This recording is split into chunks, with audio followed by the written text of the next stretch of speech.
Well, I mean, the vulnerability thing I really like. You know, oftentimes you come into these, you come into these characters and they're straight up just really strong, confident women, and I seem to have played a few of them now, strong, confident women. But what I liked about Aya was that she is vulnerable at first, and she's sort of like, I mean, people can relate to her because she's more normal. Like, she's a normal girl that she's put into this situation, and she's the only one that can do this overdive thing. And I think it's challenging for her, and it's scary, and it's all those things. So she's vulnerable, but, you know, she has a real journey, and she grows throughout the game as you progress. She's a little more vulnerable in the beginning as well, so I feel like there was a lot of that vulnerability in the voice, a lot of youth in the voice, and as the game progresses, she gains more confidence, and so does her voice in a way. You have to show that through the voice. So, you know, it was challenging, fun and challenging. It puts a lot of pressure on her to get it right. So, you know, and that's where the player comes in. I think the players, you know, they have to help her get through this situation, and I mean, that's why it's confronting for her in the first place. Which makes it, you know, real. There's a lot of, it's quite emotional. There's quite a few emotional sort of scenes in the game as well. So, you know, it's a bit different. It's not your usual, you know, bang bang, shoot some bad guys, next level type game. It's fleshed out. It's, you know, very story, character driven, and yeah, there are some emotional pieces in it. My cast of the show that I'm on, which is Chuck, and you know, there's a similar following.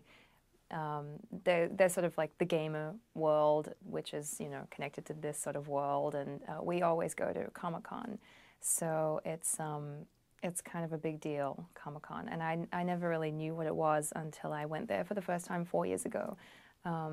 So yeah, there's a really big following from the video game stuff that I've done and the series, and they are the most passionate people I have ever met in my life.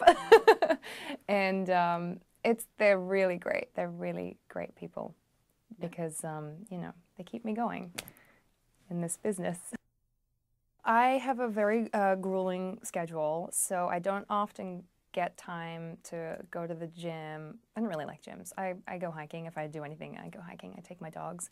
But what really sort of keeps me fit is the fight scenes that I do on a daily basis through Chuck, because my character is, you know, CIA agent. She's always doing some fight scenes. So I stay pretty fit doing that because we will shoot a fight scene for hours and hours, and it's exhausting often. And oftentimes we'll shoot fight scenes at 3 o'clock in the morning. So, you know, you just have to keep your stamina up. In the first season, I had a lot of just some one-on-one with our fight coordinator, Dave Morizo. He taught me a lot of kung fu stuff and different martial arts. And I have a dance background, so for me, the fight scenes are like a dance in a way, and that's how I remember them. And it's been 4 years now, so it doesn't take me very long to learn them now. It takes me 15 to 30 minutes, and it's the actual day, the day of shooting, where I get my workout because it's grueling. I think I can shoot a gun way better than I can.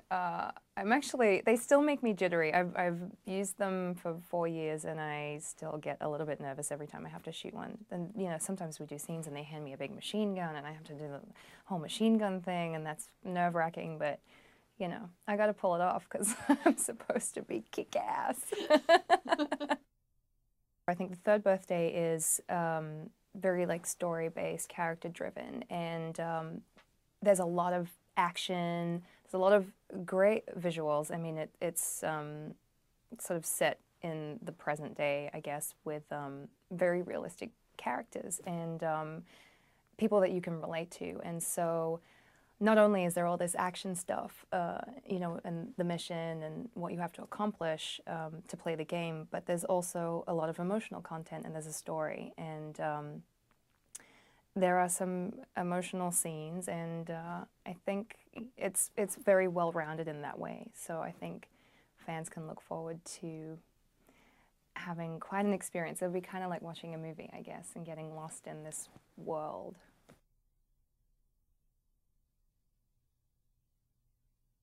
the graphics are pretty incredible. You know, the movements, the way the kind of camera moves, graphics are, you know, I was kind of astonished. I'm like, this looks like a movie. There's obviously the, you know, obviously the good versus evil, and there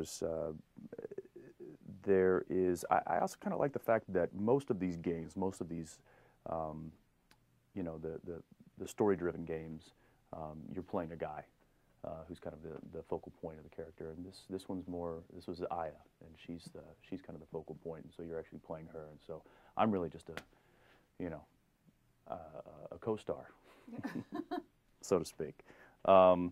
But you know, like I said, I haven't played it yet. I'm looking forward to that, and I think others should too, because you know, the graphics alone are intense.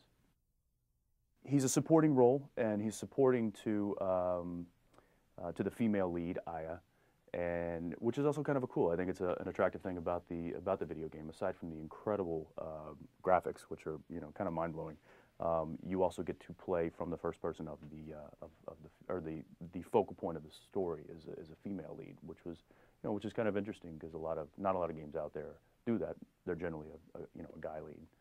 So so that's kind of an interesting thing. And as far as Kyle goes, you know, he kind of plays the love interest of Aya. So you know, he's there for moral support until some bad things happen to him.